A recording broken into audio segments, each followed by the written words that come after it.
வணக்கம். இலங்கையின் இன்றைய தலைப்புச் செய்திகள். டித்வா புயல் தாக்கம், உயிரிழப்புகள் 390 அதிகரிப்பு. கண்டி மாவட்டத்திற்கு பேரிழப்பு. மத்திய மாகாண மருத்துவமனைகளில் நிரம்பி வழியும் சடலங்கள். களனி ஓய்கின்றது, மகாவலி பாய்கின்றது, வெள்ள அபாய எச்சரிக்கை நீடிப்பு. வான்வெளி ஊடாக கொண்டு செல்லப்படும் கர்ப்பிணி தாய்மார்கள் மற்றும் சிசுக்கள்.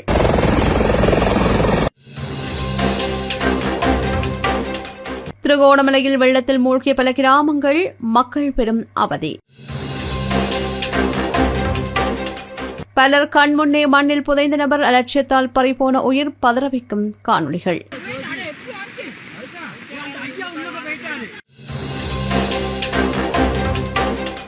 சிவனடி பாதமலை உச்சியில் மண் திட்டுக்கள் சரிந்துவிடும் அபாயம். இனி விரிவான செய்திகள்.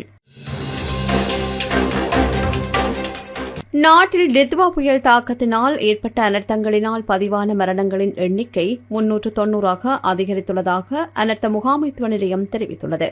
அத்துடன் 352 பேரை காணவில்லை என்றும் அவர்களை தேடும் பணிகள் தொடர்ந்து முன்னெடுக்கப்பட்டு வருவதாகவும் அந்த திணைக்களம் குறிப்பிட்டுள்ளது. அனர்த்த முகாமைத்துவ நிலையத்தினால் நேற்று மாலை 6 மணிக்கு வெளியிடப்பட்ட அறிக்கையில் இந்த விடயம் தெரிவிக்கப்பட்டுள்ளது. புயல் தாக்கம் காரணமாக ஏற்பட்ட அனர்த்தங்களினால் 3,82,651 குடும்பங்களைச் சேர்ந்த 13,37,899 பேர் பாதிக்கப்பட்டுள்ளனர்.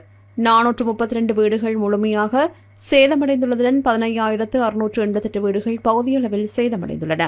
அத்துடன் 1,368 பாதுகாப்பு முகாம்களில் 57,790 குடும்பங்களைச் சேர்ந்த 2,04,597 பேர் தங்க வைக்கப்பட்டுள்ளதாக அனர்த்த முகாமைத்துவ மத்திய நிலையம் தெரிவித்துள்ளது. இந்நிலையில் இலங்கை உலுக்கிய இயற்கை பேரிடர் காரணமாக கண்டி மாவட்டத்தில் அதிகளவான உயிரிழப்புகள் பதிவாகியுள்ளது. 130 பேர் உயிரிழந்துள்ளதாகவும் 174 பேர் காணாமல் போயுள்ளதாகவும் கண்டி மாவட்ட அனர்த்த முகாமைத்துவ மத்திய நிலையம் தெரிவித்துள்ளது. கண்டி மாவட்ட அனர்த்த முகாமைத்துவ மத்திய நிலையம் கண்டி மாவட்டத்தில் 21,927 குடும்பங்களைச் சேர்ந்த 50,719 பேர் பாதிக்கப்பட்டதாக தெரிவித்துள்ளது. மத்திய மாகாணத்தில் உள்ள மருத்துவமனைகளில் சடலங்கள் நிரம்பியுள்ளதாகவும் மின்தடை காரணமாக சடலங்கள் மோசமடையாமல் உறவினர்களிடம் ஒப்படைக்க நடவடிக்கை எடுக்கப்படும் என்று பொது பாதுகாப்பு அமைச்சர் ஆனந்த விஜயபால தெரிவித்துள்ளார். கொழும்பு ஊடகம் ஒன்றிடம் அவர் இதனை தெரிவித்துள்ளார். இந்த நேரத்தில் விசாரணைகளுக்காக மரண விசாரணை அதிகாரிகளை கண்டுபிடிப்பதில் சிக்கல் ஏற்பட்டுள்ளதாகவும் அவர் தெரிவித்தார். வெள்ளம் மற்றும் நிலச்சரிவுகளால் பாதிக்கப்பட்டவர்களை மீட்பதற்கு காவல்துறை உட்பட முப்படைகளும் விடாமுயற்சியுடன் செயல்பட்டு வருகின்றன. சம்பந்தப்பட்ட மாகாணங்களில் ஏராளமான காவல் நிலையங்கள் மற்றும் சிவில் பாதுகாப்பு அதிகாரிகள் நிறுத்தப்பட்டதாகவும் அவர் குறிப்பிட்டார். வெள்ளத்தால் பாதிக்கப்பட்டவர்களுக்கும் அகதிகளுக்கும் உதவ ஒவ்வொரு மாகாணத்திலிருந்து மூத்த மற்றும் இளைய காவல்துறை அதிகாரிகள் 3 முதல் 4 கிலோமீட்டர் தூரம் நடந்து செல்வார்கள் என்றும் காவல்துறை ஊடக பேச்சாளர் உதவி காவல்துறை கண்காணிப்பாளர் பூட்லர் தெரிவித்தார். மத்திய மாகாணம் என்பது கண்டியை தலைமையிடமாக கொண்டது. இது மாத்தளை, கண்டி, நுரலி ஆகிய மாவட்டங்களை உள்ளடக்கியுள்ளது. இந்த மாவட்டங்களிலேயே தற்போதைய இயற்கை பேரிடரால் ஏற்பட்ட உயிரிழப்புகள் அதிகம் என்றும் தெரிவிக்கப்படுகின்றமை குறிப்பிடத்தக்கது. களனிகங்கையின் ஹங்வல்ல அளவீட்டு புள்ளியில் நீர்மட்டம் கணிசமான அளவில் குறைந்துள்ளதாக நீர்ப்பாசன திணைக்களத்தின் நீர் முகாமைத்துவ பணிப்பாளர் எல்.எஸ். சூரிய பண்டார தெரிவித்துள்ளார். தற்போது களனிகங்கையின் நீர்மட்டத்தை எடுத்துக் கொண்டால் ஹங்வல்லவில் நீர்மட்டம் கணிசமான அளவு குறைந்துள்ளது. குறிப்பாக அதிக வெள்ளப்பெருக்கு மட்டத்தை விடவும் குறைவான நிலைக்கு வந்துள்ளது. அதேபோல் நாகலகம் வீதி நீர்மட்டமும் தற்போது குறைய தொடங்கியுள்ளது. அது மிக மெதுவாக குறைகின்றது. எனவே இதை வெள்ளம் முழுமையாக வடிந்துவிட்டதாக கருத வேண்டாம். குறிப்பாக இது வடிந்து கொண்டிருக்கின்ற வெள்ளம். இந்த சந்தர்ப்பத்தில் வெள்ளம் படிப்படியாக குறைந்தாலும் அது இன்னும் மிகவும் ஆபத்தான மட்டத்திலேயே உள்ளது. இந்நிலைமையில் நாம் தொடர்ந்தும் பாதுகாப்பாக இருந்தால் எந்த ஒரு விபத்துமின்றி இறுதி சில நாட்களை முகாமைத்துவம் செய்ய முடியும்.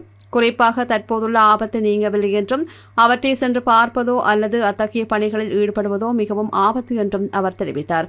அதேபோல் வெள்ளத்தின் மேலதிக பகுதிகளிலிருந்து கொழும்பு மற்றும் தாழ்வான பகுதிகளுக்கு நீர் நுழைவது இன்னும் நிற்கவில்லை என்றும், இருப்பினும் அது படிப்படியாக குறைந்து வருவதாகவும், குறிப்பாக கடுவல மற்றும் அதனை அண்மித்த பகுதிகள் இன்னும் வெள்ளத்தில் மூழ்கியுள்ளதாகவும் தெரிவித்துள்ளார்.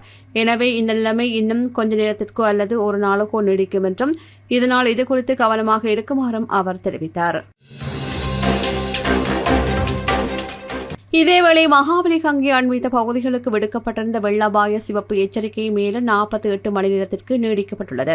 அதன்படி அந்த பகுதிகளில் வசிக்கின்ற பொதுமக்கள் இதுகுறித்து கடுமையான விழிப்புடன் இருக்குமாறும் ஏற்படக்கூடிய வெள்ள அபாயத்திலிருந்து பாதுகாத்துக் கொள்ள முன்னெச்சரிக்கை நடவடிக்கைகளை எடுக்குமாறும் நீர்ப்பாசன திணைக்களம் அறிவுறுத்தியுள்ளது.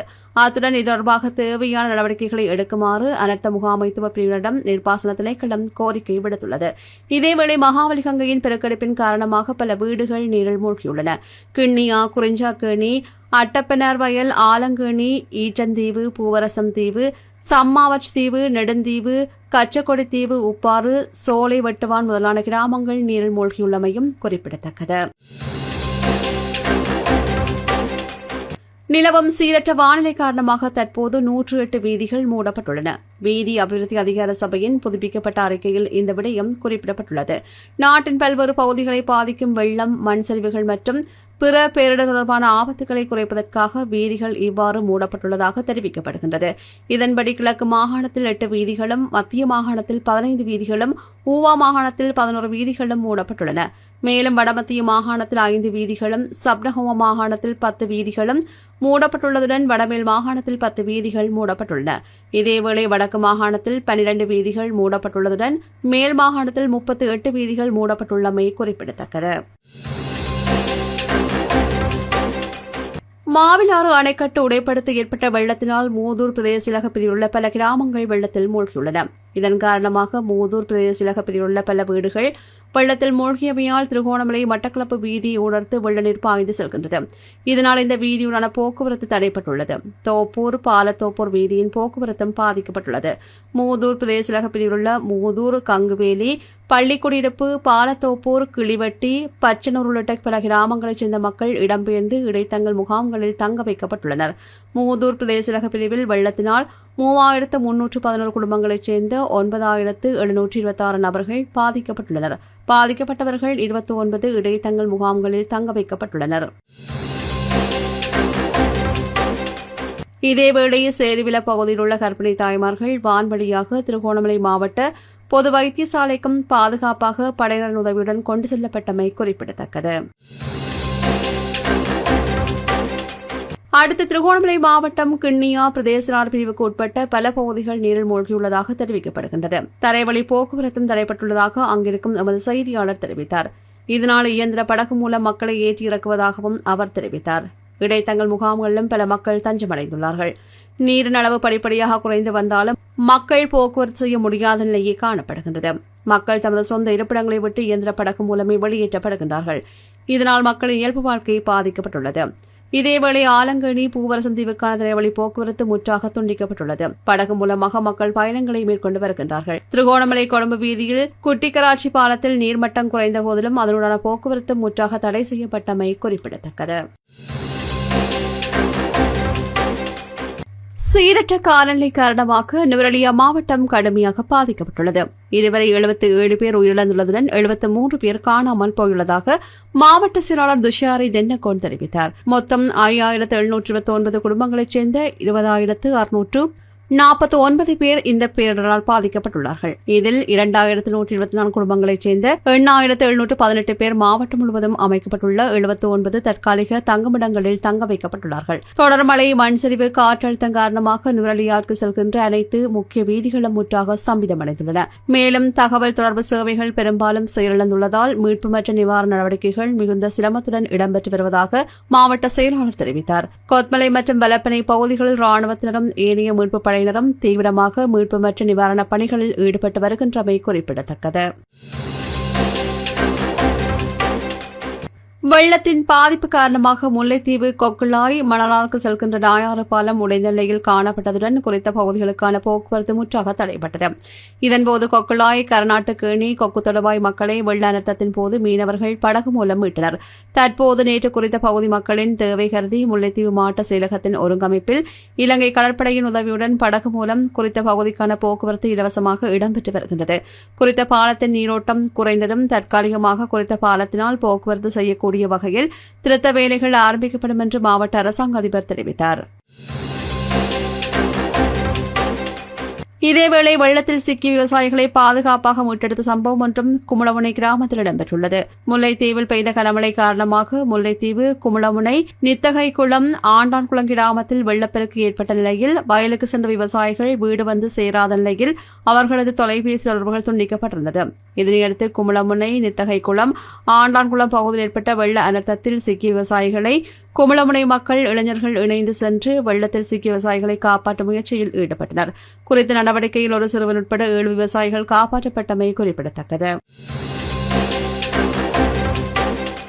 மன்னார் மாவட்டத்தில் ஏற்பட்ட கடும் மற்றும் வெள்ளம் காரணமாக தரைவழி பாதை முழுமையாக துண்டிக்கப்பட்ட நிலையில் பாதிக்கப்பட்ட குஞ்சுக்குளம் கிராம மக்களுக்கு கடந்த 3 தினங்களுக்கு பின்னர் ஒரு தொகுதி உலர் உணவு மற்றும் மருத்துவப் பொருட்கள் விசேட வானூர்தி மூலம் அனுப்பி வைக்கப்பட்டன.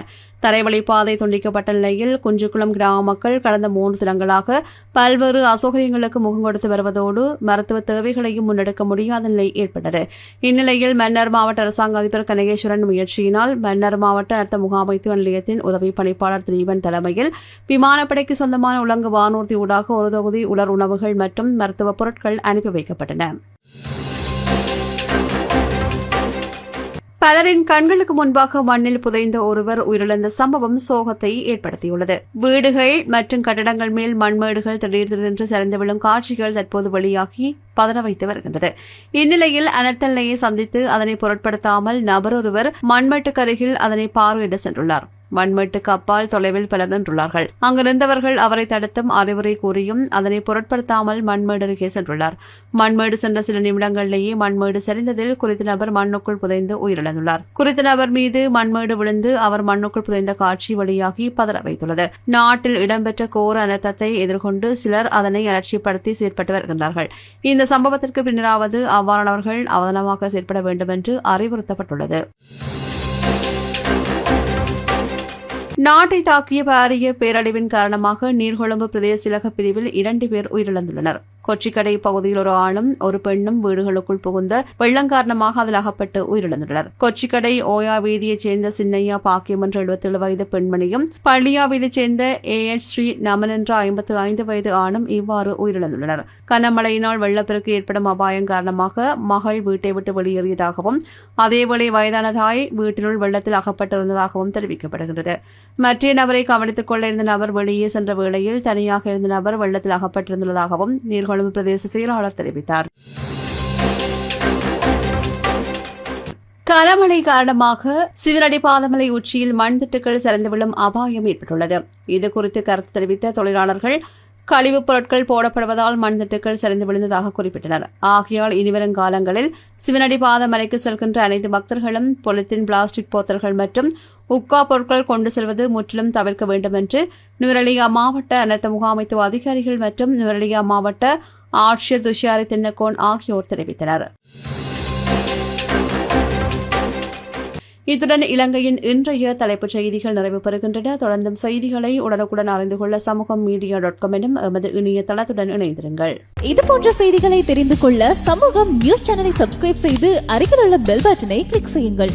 மேலும் இதுபோன்ற செய்திகளை உடனுக்குடன் தெரிந்து கொள்ள சமூகம் மீடியா.com என்ற இணையதளத்தின் வாயிலாகவும் எங்களுடன் இணைந்திருங்கள்.